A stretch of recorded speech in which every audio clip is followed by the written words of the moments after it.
makasih Ustaz, jazakallah khair Ustaz Maulana. Jamaah kita akan lanjutkan lagi lebih dalam lagi mengenai aib karena ini baru permulaan aja gitu. Kita akan bahas lebih dalam, kita tuntas lagi. Soalnya kalau bicara soal aib tuh apa ya, memang harus dipelajari karena orang suka salah kaprah mengenai itu. Apalagi aku ada pernah baca nih Ustaz Syam nih, mengenai aib juga diriwayatkan Ad-Dailami.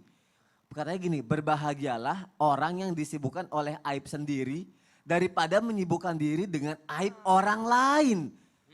Ya aku pusing sebenarnya bacanya. Maksudnya apa sih kok kita harus bahagia dengan aib gitu loh. Bahagia dengan aib sendiri gitu Iya ya. aib sendiri itu gimana? Aku mohon penjelasannya Ustaz Syam. Masya Allah. Bismillahirrahmanirrahim. Alhamdulillahirabbil alamin wassalatu wassalamu ala asyrafil anbiya'i wal mursalin sayyidina Muhammadin wa ala alihi wa sahbihi ajma'in.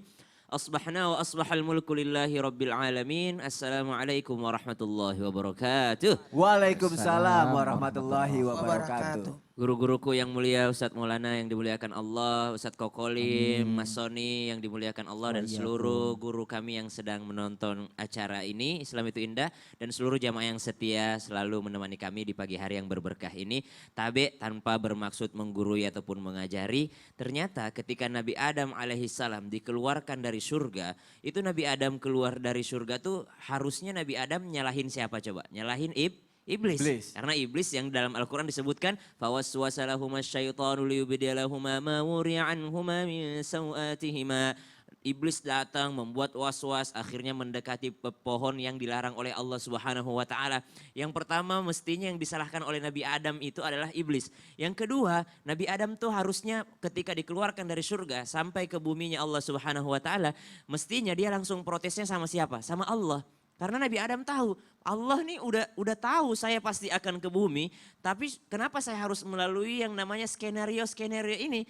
Mungkin ketika dia dilemparkan dari ke bumi, mungkin Nabi Adam bisa saja ngomong gini, ya Allah kalau aku emang mau dikirim di bumi, ngapain aku harus melewati skenario tinggal di surga lah, digoda setan lah. Kan kamu udah tahu aku mau dikirim di muka bumi ini. Tapi ternyata apa doa Nabi Adam alaihissalam? Rabbana zalamna أنفسنا وإن لم تغفر لنا وترحمنا لنكونن من الخاسرين.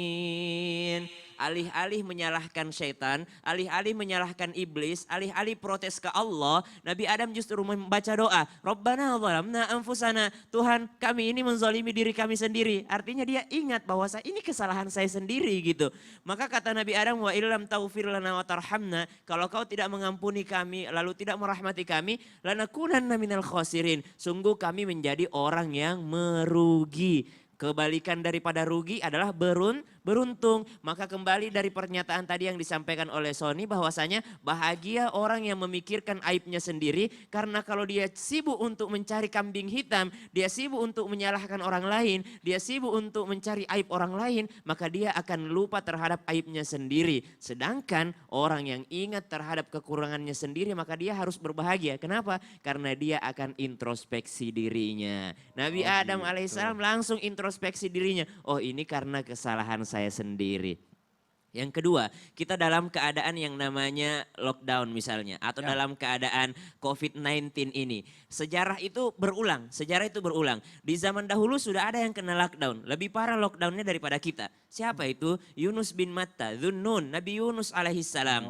Kena lockdown, masuk ke dalam perut ikan. Kemungkinan selamatnya itu cuma berapa persen. Orang ditelan ikan itu siapa sih yang selamat gitu ya. Ketika masuk ke dalam perut ikan, Nabi Yunus alaihissalam bukan malah protes. Kok aku dibuang dari kapal, kok aku ditelan oleh ikan, kenapa umatku begini? Dia kan kabur dari umatnya ya. Kabur dari kaumnya karena umatnya ini tidak bisa didakwahi. Ternyata di dalam perut ikan Nabi Yunus alaihissalam membaca apa? La ilaha illa anta subhanaka inni kuntu minal zalimin. Tidak ada Tuhan selain engkau, maha suci engkau, sungguh aku menzalimi diriku sendiri. Artinya para nabi-nabi Allah ini sibuk memikirkan kekurangannya sendiri. Saya ini ditelan ikan bukan karena yang namanya kesalahan mereka yang tidak mau didakwahi, tapi saya yang salah. Kenapa saya meninggalkan mereka?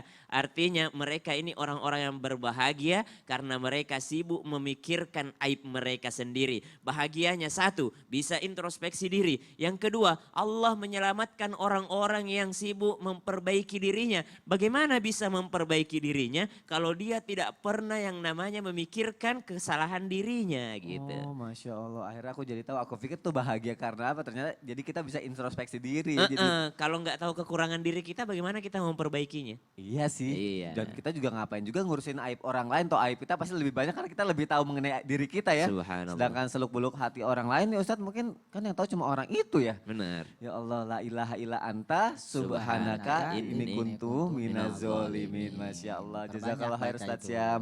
Itu akhirnya jadi pelajaran buat kita. Akhirnya ngapain sibuk ngurusin orang lain ya jamaah.